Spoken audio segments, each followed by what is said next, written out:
அது மட்டுமல்ல 100 நாள் வேலை திட்டத்தில் பணிபுரிகின்ற ஊழியர்களுக்கு சம்பளம் உயர்த்தப்படும் என்று திரு ஸ்டாலின் அவர்கள் தேர்தல் அறிக்கையிலே குறிப்பிட்டார்கள். சம்பளத்தை உயர்த்தினாங்களாமா? சம்பளத்தை உயர்த்தாட்டியும் பரவாயில்ல, அந்த 100 நாள் வேலை திட்டத்தை கூட முழுமையாக அந்த மக்களுக்கு கொடுக்காத அரசு அதிமுக அரசாங்கம். ஆனால் அதிமுக அரசு வந்த பிறகு 125 நாட்களை 150 உயர்த்தப்படும். அவர்களுக்கு ஊதியம் உயர்த்தி வழங்கப்படும். தடையில்லாமல் அவர்களுக்கு பணி வழங்கப்படும். இது அதிமுகவுடைய லட்சியம். ஆனால் திராவிட முன்னேற்ற கழகம் தேர்தல் நேரத்தில் கொடுக்கப்பட்ட வாக்குறுதி எதுவுமே முழுமையாக நிறைவேற்றப்படவில்லை.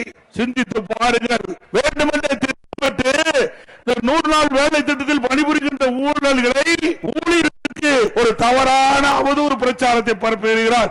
100 நாள் வேலை திட்டம் ரத்து செய்வதாக ஒரு பச்சை பொய்யை சொல்லுகின்ற முதலமைச்சர், இன்றைய முதலமைச்சர், அவருடைய கூட்டணி கட்சியை சேர்ந்த தலைவர்கள் நிச்சயமாக 100% உறுதியாக சொல்கின்றோம். 100 நாள் வேலை திட்டத்தை 125 நாட்களாக இன்றைக்கு மத்திய அரசு உயர்த்திருக்கிறது.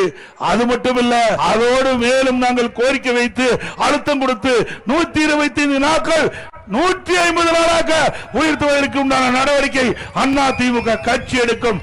அதிமுக ஆட்சி அமைந்தவுடன் இதை நிறைவேற்றப்படும்.